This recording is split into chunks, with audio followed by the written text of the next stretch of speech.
Oh, you made it back. Now, you may have noticed a box in the main room with a raven symbol on it. Time to show you how it... Are you prepared?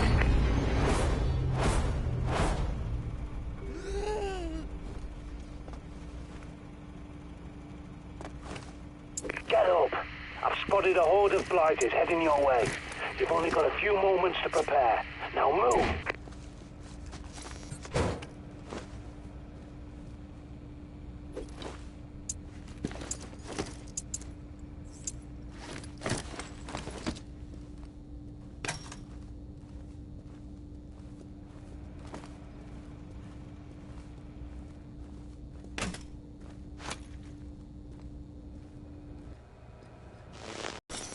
Shite, and not before time.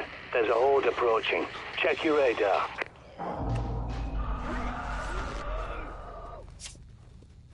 Wake up! There's a bloody great horde on its way to your front door. Batten down the hatches.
That'll teach them.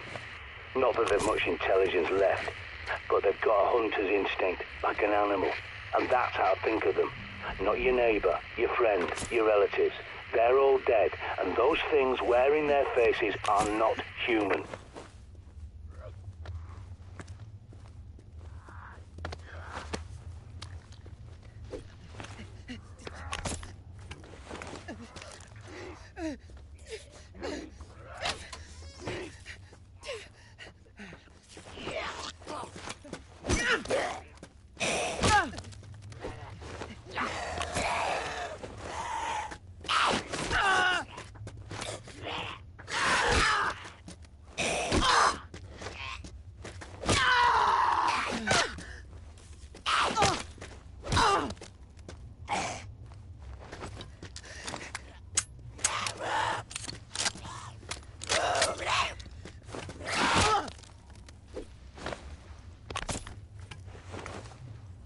Good work, but if you got through earlier, you'll have to finish them off.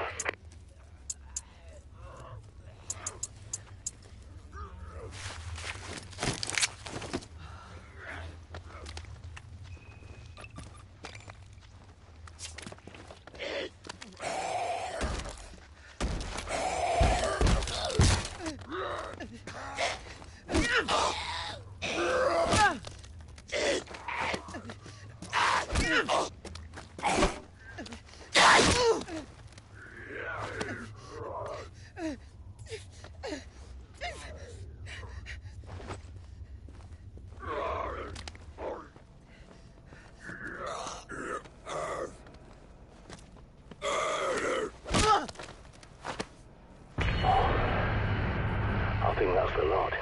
All clear. Take a break. You've earned it.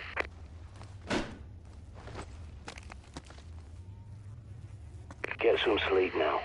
A little nap will do you the world of good.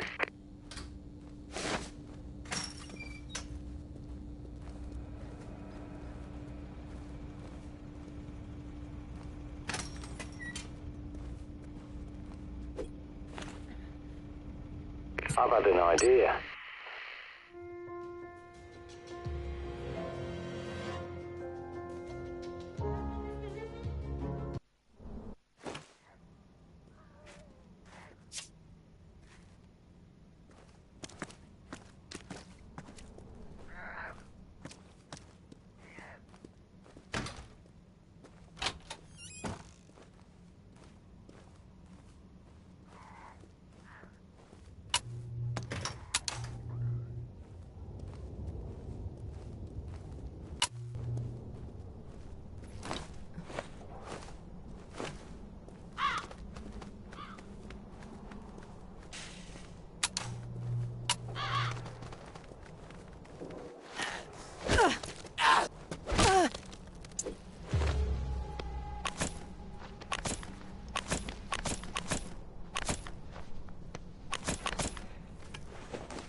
Dear John, I'm sorry, but I just don't think we're going to agree on this point of interpretation. You seem dead set on a scorched earth reading of the BP, whereas I, and Ron, and many of the others, see it more as a warning that we need to help people, not stand by and watch as it happens. I know you're angry with me and Ron for arguing with you at the last meeting, but I hope you can see that we're just advocating a better safe than sorry approach. It's like global warming. If we're wrong, well, at least we tried to make the world a better place, and no harm done. But if we're right, and we don't act quickly, we're putting the whole planet in danger. I wish you could see that. We're not trying to shut you out or shout you down like you suggested. I know you said those things in the heat of the moment, but even if you didn't mean them, they hurt. Your experience is invaluable to us. That's why I was asked to recruit you in the first place. But we're not children. And we do understand your point of view, we just disagree. The Council has asked me to suggest you take some time off from the meetings, because they don't feel you're being productive right now. I'm not going to do that because I still love you, and know how much being excluded from the Council would frustrate you. But I agree this fatalist agenda isn't productive. I'm about to leave for Clermont-Ferrand to see what I can dig up in their library about the physician, as discussed at the last meeting. But I'll be back in time for bonfire night, so I'll call you, and we can go up to Ali Pali for the display. It's been too long since we spent an evening together, and I'm sorry about that.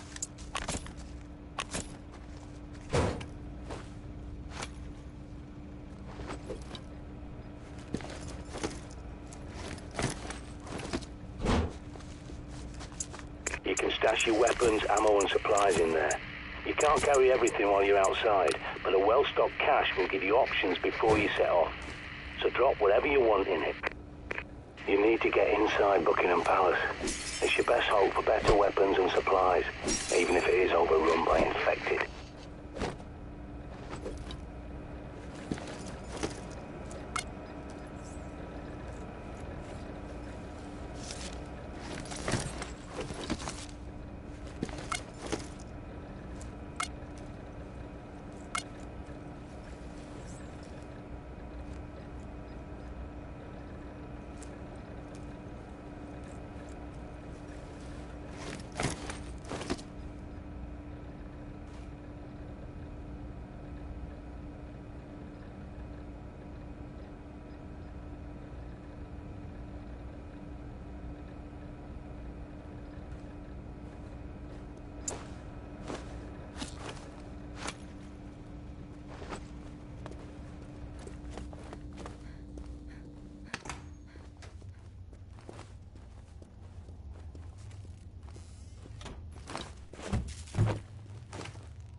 Things could have been so different if people had listened to John Dee.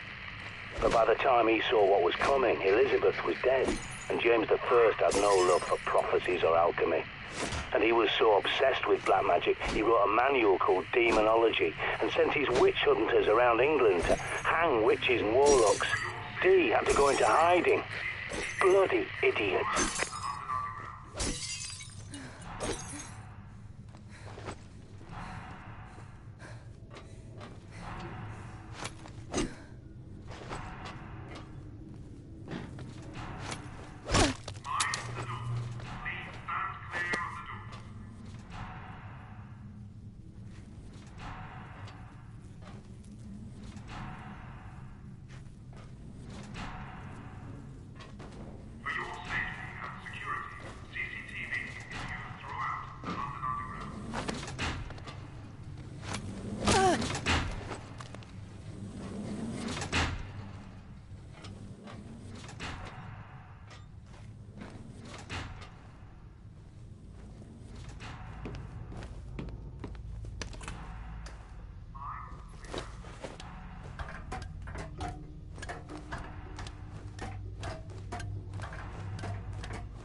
Good thing about Buck Palace, see, it's not just a building, it's a fortress. A highly secure location. You can bet your ass they've stockpiled guns and ammo like nobody's business.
They flocked here thinking they'd be safe, that the royals will protect them.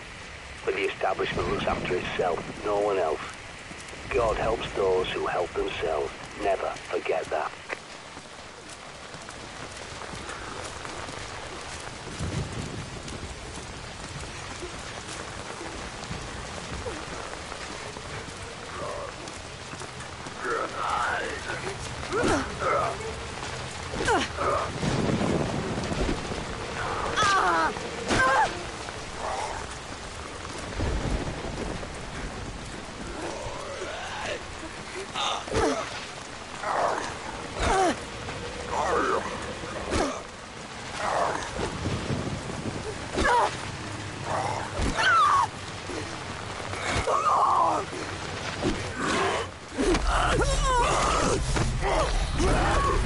Do you read me? Hello?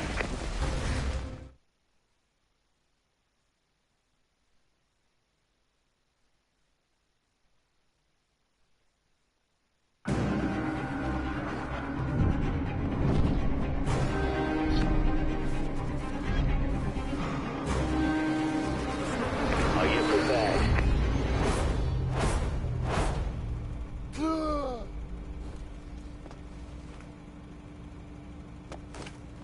Come on, shake a leg. You need to get inside Buckingham Palace. It's your best hope for weapons and supplies, even if it is over. This is where it all started, and this is where it'll end. I promise you. Protect the safe house. Your survival depends on it.